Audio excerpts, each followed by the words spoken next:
اے حسین، اے حسین، اے حسین، جیتے رہو شبیر پہ مرنے والوں، مرنے والوں، غم حسین منانے والے آباد رہے، حسین حسین منانے والے آباد رہے۔ اعوذ باللہ من الشیطان الرجیم، بسم اللہ الرحمن الرحیم۔ السلام والا علی الحسین والا علی ابن الحسین والا اولاد الحسین والا اصحاب الحسین۔ ایام ازاں کی خصوصی ٹرانسمیشن میں قائم ٹی وی کے تمام دیکھنے اور سننے والوں کو اسلام 24/7 اور سید مصر مرزا کی طرف سے السلام علیکم۔ ناظرین کرام، آج 3 محرم الحرام اطاعت امام کے ذیل میں آج ہم ان بچوں کا ذکر کریں گے کہ جو غربت میں وطن سے دور شہید کر دیے گئے۔ آج کے ہمارے گیسٹ آغا سید زیغم علی رضوی صاحب، ہم بہت شکر گزار ہیں ان کے کہ مصروف ترین دنوں میں آپ نے ہمیں ٹائم دیا۔ تو آئیے آج کے پروگرام کا آغاز کرتے ہیں۔ دربار میں جب کٹ کے یتیموں کے سر آئے، ڈوبے ہوئے 2 چاند لہو میں نظر آئے، غل پڑ گیا مسلم کے یہ لختے جگر آئے، غربت زدہ بے وطن و بے پدر آئے، شمشیر ستم چل گئی ان نوحہ گروں پر، کیا بے کسی و یاس برستی ہے سروں پر۔ السلام علیکم آغا، خیریت سے؟ السلام آغا میں بہت شکر گزار ہوں آپ کو کہ اتنے مصروف ترین دنوں میں آپ نے ہمیں ٹائم دیا۔ آغا، آج کا ہمارا ٹاپک جناب مسلم کے بچوں کا ذکر اور اطاعت امام کے ذیل میں ہم ان بچوں کا ذکر کریں گے۔ میرا پہلا سوال آپ سے یہ ہے کہ کیا حضرت مسلم اپنے بچوں کے ساتھ کوفے آئے تھے؟ اعوذ باللہ من الشیطان الرجیم، بسم اللہ الرحمن الرحیم۔ الحمد للہ والصلاۃ والسلام علی اہلہا، الحمد للہ الذی جعلنا من المتمسکین بالقرآن الکریم و بولایت امیر المومنین علیہ الصلاۃ والسلام۔ بہت شکریہ آپ کا کہ آپ نے اپنے پروگرام میں ایک مرتبہ پھر مجھے مدعو کیا، اور یقیناً آپ کی جو سعی ہے وہ پروردگار عالم کی بارگاہ میں قبول بھی ہے، مقبول بھی ہے، اور آپ نے اسی طریقے سے مجھے بھی ثواب میں جو ہے وہ شامل کیا۔ آپ کا سوال تاریخی اعتبار سے اگر دیکھا جائے تو بہت اہمیت کا حامل بھی ہے، اور کافی نازک مرحلہ بھی ہے، کیونکہ بہت ساری روایات جو ہیں وہ اس مد میں ہم تک ملی ہیں۔ مثلا نفس المحموم کو اگر ہم دیکھتے ہیں اور دمۃ الثاقبہ کے اندر بھی نظر کرتے ہیں تو جو زیادہ معتبر مقاتل ہیں وہ ہمیں جو زیادہ روایات دکھاتے ہیں اس میں یہ دکھاتے ہیں کہ یہ ساتھ تو نہیں آئے تھے۔ یقیناً اب ان کی 2 صورتیں جو ہیں وہ بیان کی جاتی ہیں کہ یہ کربلا کی وہ جو عصر کا ہنگام تھا، بپا تھا، اس وقت یہ لوگ یہ اپنے کوفہ کی سرحد کی طرف آ گئے ہیں اور یہ کوفہ میں داخل ہو گئے ہیں، رات کے وقت وہ بھٹک گئے ہیں وہاں سے۔ ایک یہ معاملہ نظر آتا ہے، اور دوسرا یہ کہ جو کچھ روایات کے اندر کہ جناب وہ ساتھ ان کو لے کر آئے تھے جو بیان کی جاتی ہیں، یہاں تک کہ حضرت مسلم بن عقیل کے ان دونوں بیٹوں کا تذکرہ جو ہوتا ہے روایات میں تو یوں تک بھی ہے کہ یہ حضرت مسلم کے بیٹے تو ہیں لیکن حضرت رقیہ کی اولاد نہیں ہیں۔ تو ہاں، ان کو کچھ روایات کے اندر ان کو حضرت جعفر کی اولاد بھی بیان کیا جاتا ہے، تو اس حد تک جو ہے وہ معاملات کچھ مبہم ہیں۔ لیکن جو جیسے نفس المحموم میں قمی صاحب جو بیان کر رہے ہیں اور دمۃ الثاقبہ ہے، اس میں جو ہمیں نظر آتی ہیں چیزیں وہ جس کو معتبر جانا گیا، اور سب سے بڑھ کر یہ کہ شیخ صدوق نے جس روایات کو جس کو لیا ہے وہ یہی لیا ہے کہ ان بچوں کی جو اسیری اور ان کی شہادت کا ہونا کوفے میں یہ یقیناً ثابت ہے، اور ان کے مسیب میں ان کی تدفین کا ہونا اور ان کے مزارات کا موجود ہونا، اس پر بھی انہوں نے جو ہے وہ لکھا ہے۔ واقعہ کچھ اس انداز سے ہے کہ جب یہ کوفہ کی سرحدوں میں داخل ہوئے ہیں تو ابن زیاد کی فوج نے انہیں گرفتار کیا۔ ابن زیاد نے ان کو زندان میں ڈالنے کا حکم دیا، اور نہ صرف یہ کہ سختی کا بھی ان کو کہا کہ ان کو جو ہے وہ کھانا پانی جو ہے وہ اس انداز سے نہ دو۔ یہ بچے دن میں روزہ رکھا کرتے تھے۔ اس عرصے میں اس کیفیت میں ان بچوں کو 1 سال ہو گیا۔ یہ بہت کم ہمارے کیونکہ ہم زیادہ تر ہم سن رہے ہوتے ہیں چیزوں کو، ہم تاریخ کا مطالعہ نہیں کرتے۔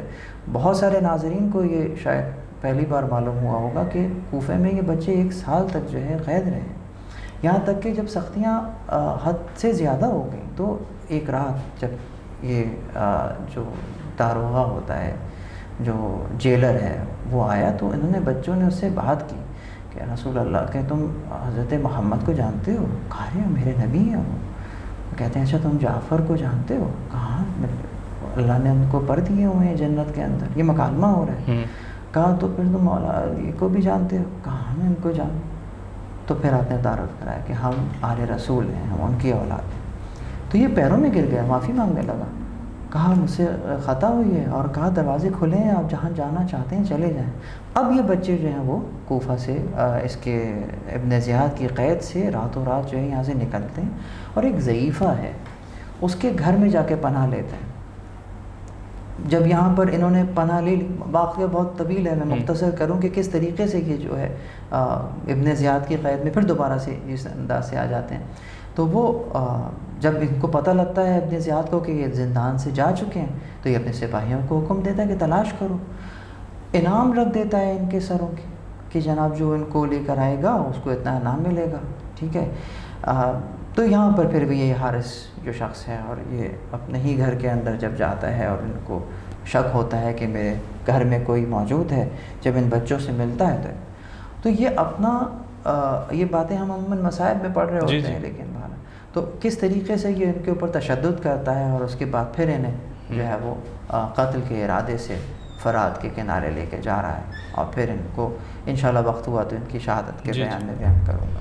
اچھا آقا، جیسے ابھی آپ نے بتایا 1 سال تک ابن زیاد کے قید میں یہ بچے قید رہے، تو اگر ہم ویسے دیکھے جائیں تو جناب مسلم کی شہادت 1 سال پہلے ہو چکی، جی بالکل، اور واقعہ کربلا بھی ہو چکا، جی بالکل۔ تو پھر ابن زیاد کو ان بچوں سے کیا ڈر ہے؟ مطلب دیکھنے میں تو بچے ہی ہیں، ان کی عمر کتنی تاریخ میں ہے، تو کیا ڈر ہے ابن زیاد کو ان سے بچوں؟ جی بات بچوں کی نہیں ہے، ڈر تو وہی ہے کہ جو کہ پسر سعد کو 6 مہینے کے بچے سے ڈر تھا۔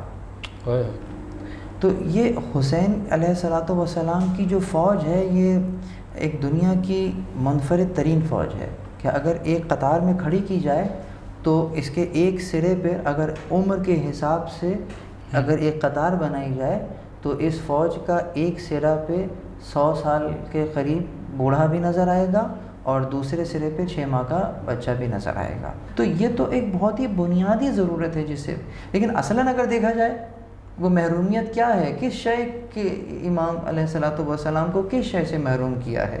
اگر ہم بات فقط پانی کی حد تک رکھیں گے تو یہ کوئی بہت بڑی بات نہیں ہے، یقیناً یہ تو ایک ہر جاندار کا حق ہے کہ اس کو پانی دیا جائے۔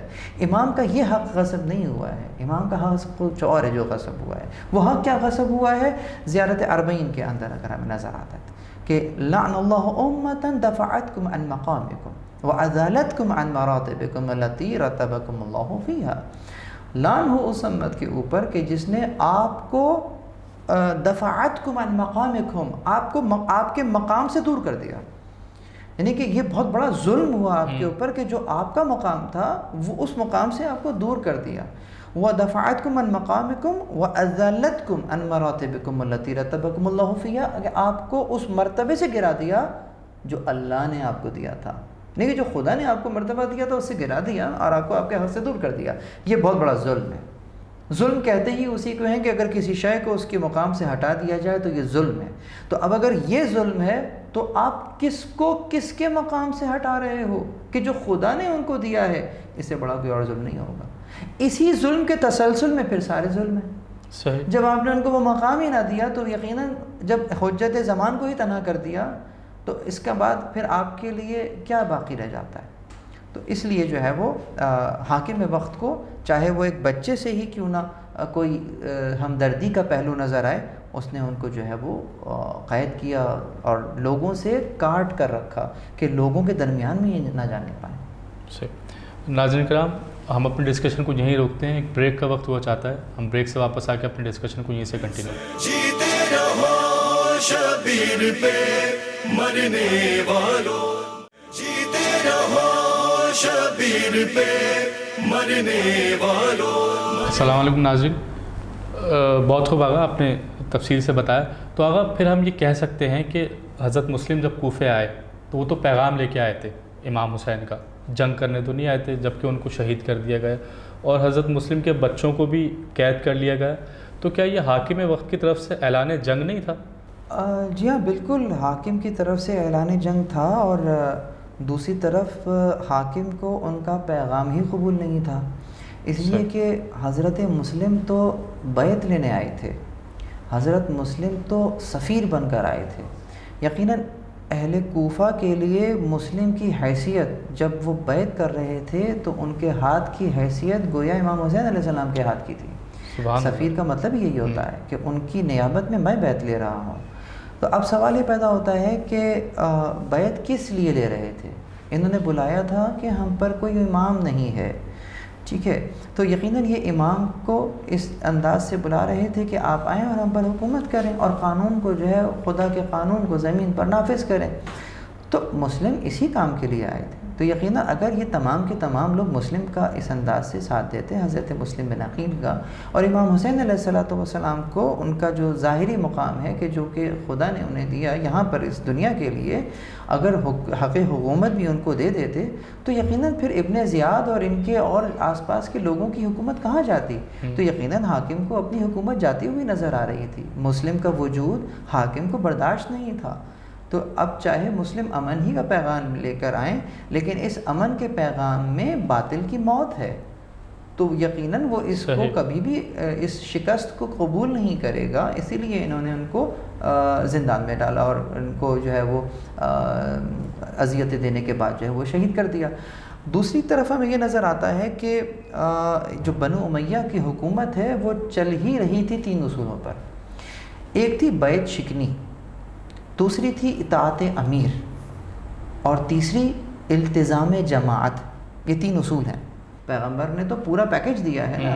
تو ہم نے دیکھا ان تین وجوہات کی بنا پر، یہ جو میں نے آپ کے شرائط بیان کی، لوگ ڈرے ہوئے تھے، خوف زدہ تھے کہ یقیناً ابن زیاد کے مقابل پہ کھڑے ہونے کا مطلب یہ ہے کہ بالکل اپنے ہستی کو مٹا دینا، اپنی جان مال عزت و آبرو کو بالکل سڑک پہ لے آنا۔ تو یہ کام جو ہے وہ فقط وہی کر سکتے ہیں جو مخلص ہوں۔ کس کے لیے؟ دین کے لیے مخلص ہوں، جو دین خدا کے لیے خالص ہوں، وہ پھر اپنی جان کی پرواہ نہیں کرتے۔ یہاں تک کہ ہم یہ خود دیکھتے ہیں کہ مولا حسین علیہ السلام نے اپنے گھر بار اور اپنی جان کو دے کر یہ اعلان کر دیا کہ دیکھو دین پر سب قربان کیا جا سکتا ہے، لیکن دین کو کسی شے پر قربان نہیں کیا جا سکتا۔ یہ اصول ہے، سبحان اللہ، یہ اصول ہے۔ اور پھر یہ بھی ہم نے دیکھا کہ چاہے کچھ ہو جائے امام نے بیعت نہیں کی۔ یہ سوال کیا جاتا ہے کہ جب سب لوگوں نے بیعت کر لی تھی تو پھر امام نے بیعت کیوں نہیں کی تھی؟ بڑے بڑے لوگوں نے بیعت کر لی تھی تو امام بھی بیعت کر لیتے۔ بنیادی طور پر یہ سوال غلط ہے۔ سوال یہ نہیں ہونا چاہیے کہ جب سب نے بیعت کر لی تھی تو امام نے بیعت کیوں کی۔ سوال یہ ہونا چاہیے کہ جب امام نے بیعت نہیں کی تھی تو باقی سب نے بیعت کیوں کر لی؟ سبحان اللہ۔ اپنے سوالوں کو بدلیں، اپنے فریم آف ریفرنس کو چینج کریں۔ امام نے کہاں سے سفر کیا، کہاں پہ ختم کیا؟ نہ، امام نے جس سفر کو اختیار کیا وہ مکے سے شروع نہیں ہوتا، امام نے جس سفر کو اختیار کیا وہ کربلا پر ختم نہیں ہوتا۔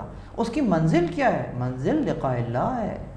امام نے اپنے جس انداز سے سفر شروع کیا ہے وہ خدا کی جانب سفر شروع کیا ہے، خدا کی جانب جو ہے وہ امام کی سبقت ہے، اور وہاں پر جا کر یہ ختم ہوتا ہے۔ تو ہر وہ مومن، ہر وہ زندہ سماعت رکھنے والا جو اس وقت ہماری اس گفتگو کو سن رہا ہے، وہ آج اپنا محاسبہ کرے کہ میں دین کے لیے کیا کر رہا ہوں، میرے اعمال سے دین کس قدر خدا کے دین کو کیا تقویت مل رہی ہے۔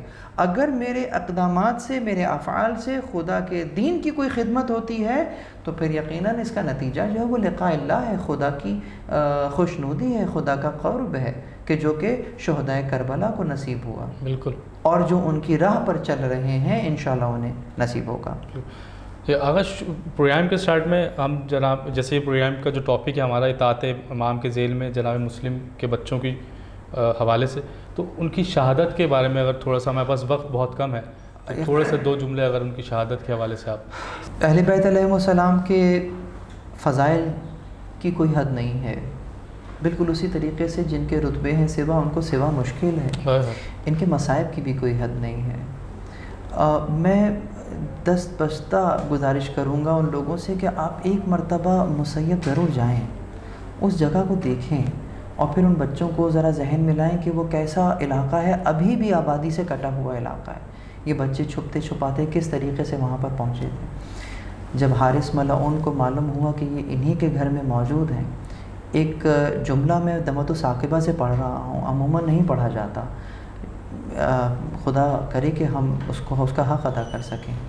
جب ان بچوں کو خیال رہے یہ ابن زیاد کی قید میں رہ چکے تھے، جب یہ قید سے گئے ہیں، زندان سے فرار ہوئے ہیں، اور اس کے بعد پھر حارث ان کو قتل کر کے لے کر آتا ہے، تو تاریخ میں ملتا ہے کہ جب اس نے تھیلے میں سے یہ دونوں سر نکالے ہیں تو ابن زیاد اپنی کرسی سے کھڑا ہو گیا، بیٹھا، پھر کھڑا ہوا، 3 مرتبہ یہ کرسی سے کھڑا ہوتا ہے اور بیٹھتا ہے.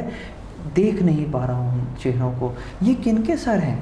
کہا یہ مسلم کے بیٹے محمد اور ابراہیم ہیں. تو پھر وہی کہتا ہے کہ میں نے تو ان بچوں کو دیکھا ہے، یہ بچوں کے چہرے تو چاند کی طرح چمک رہے ہوتے تھے، یہ ان کے چہروں پر یہ سیاہ نشانات کیسے ہیں؟ پھر یہ ملعون بیان کرتا ہے کہ جب میں ان کو ڈھونڈ کر گھر پہنچا، اب یہ پورا واقعہ بیان کرتا ہے، تو یہ میرے ہی گھر میں موجود تھے، تو مجھے اس قدر غصہ آیا کہ میں نے اپنا غصہ جو ہے ان بچوں کے چہرے پر جو ہے وہ اتار دیا. تو ابن زیاد سے بھی یہ برداشت نہ ہوا، یہ ظلم، یہ ستم، جو خود شقی ترین شخص ہے وہ ان بچوں کو دیکھ کے برداشت نہ چلا. پھر اس نے پورا واقعہ سنا. کیا ہوا؟ جب ان کو لے کر گئے فرات کے کنارے ان بچوں کو قتل کرنے کے لیے، واقعات طویل مختصر کر رہا ہوں، تلوار نکالی ہے قتل کرنے کے لیے، تو بچے ایک سوال کرتے ہیں، سنیں ہمارے عزاداران جو ہیں ان بچوں کی آخری کلمات کو سنیں. کہتے ہیں کہ ہمیں اجازت دے دے کہ ہم 4 رکعت نماز جو ہے وہ ادا کریں. تو وہاں فرات کے کنارے جو ہے انہوں نے، دریائے فرات کے کنارے انہوں نے یہ 4 رکعت نماز جو ہے وہ ادا کی. مناجات کر رہے تھے کہ اس نے جو ہے وہ بڑے بھائی کی گردن جو ہے وہ اڑا دی. تاریخ میں ملتا ہے کہ اس نے ان کے جسد کو لے کر اور دریا کے حوالے کر دیا، دریا میں پھینک دیا. اب یہاں سے ایک معجزہ نظر آیا کہ پانی بہہ رہا ہے، جب لاش دریا میں آئی ہے تو یہ لاش ٹھہری ہوئی ہے، بہہ نہیں رہی پانی کے ساتھ. یہاں تک کہ اب جب پیچھے مڑ کر دیکھتا ہے تو جو چھوٹا بھائی ہے اس نے بھائی کے سر کو اپنی گود میں لیا اور بہت ہی زور سے اور گلے لگایا ہوا ہے اور کہہ رہا ہے کہ یہ جو آپ کا خون میرے چہرے پہ لگ رہا ہے، میں اپنے جد سے اسی حالت میں ملاقات کروں گا. یہ چاہتا ہے کہ اپنے بھائی کو چھڑائے، اس کے سر کو ان سے لے لے، لیکن یہ دینے کو تیار نہیں ہے. اسی حالت میں ان کا بھی سر قلم کر دیتا ہے. اب جب ان کے چھوٹے بھائی کے جسد کو جو ہے وہ دریا کے حوالے کرتا ہے، اب تاریخ نے دیکھا کہ وہ جو لاشا رکا ہوا تھا، تو یہ دونوں لاشیں جب دریا میں گئے ہیں یہ دونوں آپس میں مل، اور اس کے بعد انہوں نے جو ہے وہ بہنا شروع کیا ہے. یہ ملعون پھر ان کے سروں کو لے کر اور پھر ابن زیاد تک. اس بچے نے آخر میں ایک مناجات میں ایک جملہ کہا تھا کہ پروردگار اس ظالم کے اور ہمارے درمیان میں فیصلہ کر دے. اس فیصلے میں دیر نہیں ہوئی ہے. بالکل اسی طریقے سے ابن زیاد نے حکم دیا، حالانکہ اس حکم دینے کے پیچھے ہمیں نظر آتا ہے کہ اس کو بغاوت کا اندیشہ تھا، اور اس نے اپنی پوزیشن کو کلیئر کرنے کے لیے جو ہے یہ حکم دیا کہ اب اس کو بھی اسی مقام پر لے کر جاؤ، اور جس طرح اس نے انہیں قتل کیا ہے اسے بھی وہیں پہ قتل کر دیا جائے. چنانچہ اس حارث کو وہیں لے جایا گیا اور اس کو وہاں قتل کر کے اسی دریا میں ڈال دیا گیا. اس کے سر کو نیزے پہ پھرایا اور بچے اس پر پتھر مارتے تھے اور کہتے تھے کہ یہ جو ہے آل رسول کا دشمن ہے اور قاتل ہے. تو یہ ظلم کا یہ انجام، ان بچوں کے اوپر جو ظلم ہوا وہ ہمیں یہیں پر نظر آ گیا. ان بچوں کی جو تعلیمات ہیں جو ہمیں نظر آتا ہے وہ نماز سے عشق نظر آتا ہے. تو اگر کوئی ان بچوں کی یاد منانا چاہے تو میں سمجھتا ہوں کہ یہ 4 رکعت نماز پڑھ کر ان بچوں کو ہدیہ کریں کہ جس طرح آپ نے آخر وقت میں نماز کو یاد رکھا، ہم نماز کو نہیں چھوڑیں گے. یہ ان بچوں کی بہترین یاد ہوگی. سبحان اللہ، ماشاء اللہ، جزاک اللہ. اگر ہم دعا کرتے ہیں کہ آپ کی توفیقات میں اضافہ ہو. ناظرین کرام، وقت وہی ہم آپ کو کہتے ہیں، وقت بہت محدود ہے، ایام عزا کے دن ہے. نیکسٹ ایپیسوڈ تک کے لیے ہمیں اجازت دیجیے. اپنے ہوسٹ سید مصعب مرزا کو اجازت دیجیے. السلام علیکم. اے حسین جیتے رہو شبیر پہ مرنے والوں ہمیں حسین منانے والے آباد رہیں حسین